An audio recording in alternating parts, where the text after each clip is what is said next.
from EXO-6, and he's going to tell us some wonderful new developments in this amazing company that makes some lovely 1/6 scale figures and more. Come on out, Dave. Welcome. Yeah, we were rushing to get ready for this show, so we don't have any pictures of the prototypes. And the lights over there in the exhibit hall aren't the greatest, so I didn't want to give you something inferior. So go over to the exhibit hall, see all our brand new prototypes, and see for yourself what we've been doing. EXO-6, if none of you have heard of us, or if some of you haven't heard of us, was created by 𝗕𝗙𝗕𝗙𝗕. We used to work for the collectible company QMX, and once they stopped doing 1/6 figures, which is our specialty, we went out, got the license ourselves, and started producing back in 2020. So EXO-6 has been around since then, and we started very slowly, and we've released about 31 figures so far. Our 1/6 scale figures are museum collectible, articulated figures with fully fabric costumes, multiple hands, accessories that you can pose them in different scenes. Our philosophy is that the best thing about Star Trek are the characters. You know, the ships are great, but the characters are what really make the show, so we wanted to do justice to the actors and the characters from Star Trek. So we started out with the First Contact, Data and Picard, and we've moved on to there. We've just shipped Neelix and Voyager, which completed the Voyager crew for us, essentially, except for Tess, I know. But we also are working on DS9, and you can go over to the booth and see our original series figures that will be starting to ship and solicit in 2025. We've been releasing or showing a new figure every day, and we just showed Trelane from the original series is the newest figure on display. I've got one in here in the box. It's going to go on display tomorrow, and I'm going to try and do a little preview for you here. You guys have a production rate that is amazingly fast. You've popped out so many character figures. One of the things that I find actually difficult is because you're putting these things out faster than I can afford them. You know, I'm certainly open to getting free evaluation versions. But the great thing is I want all of them, and I can only have some of them. But the ones that I have are amazing. Well, 𝗕𝗙𝗕𝗙𝗕, who runs the company, says buy what you absolutely have to have. So if your favorite is TOS, wait for them. They absolutely have to have all of them. Well, we're making it more difficult now because we have diorama display pieces. Yeah. Back in QMX, we made the captain's chair from the original series. But if you come to our booth, you'll see the consoles from the Next Generation, both Ops and Con, and the captain's chair. And we're also showing the console from the original series. We're going to do our own version of the captain's chair as well.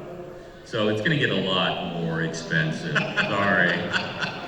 But you know, the quality is always excellent, and I have not been disappointed with any of the figures that I've bought from you. Well, that's great to hear. So I really appreciate that, and the sculpts are amazing.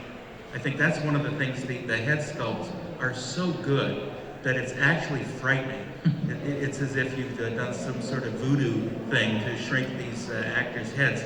And I showed the early version of Nana's Kira figure to her, and she said, "Oh my God, that's frightening." And but she really enjoyed it, and so I'm just wondering, what is the reaction you get from the people that you are doing these dolls of? It's been very, very great. I mean, without us even soliciting her, Catherine Mulgrew tweeted, can you still say that? Sure. About her figure, and was very supportive of it. She did it a couple of times. Armin Shimmerman has.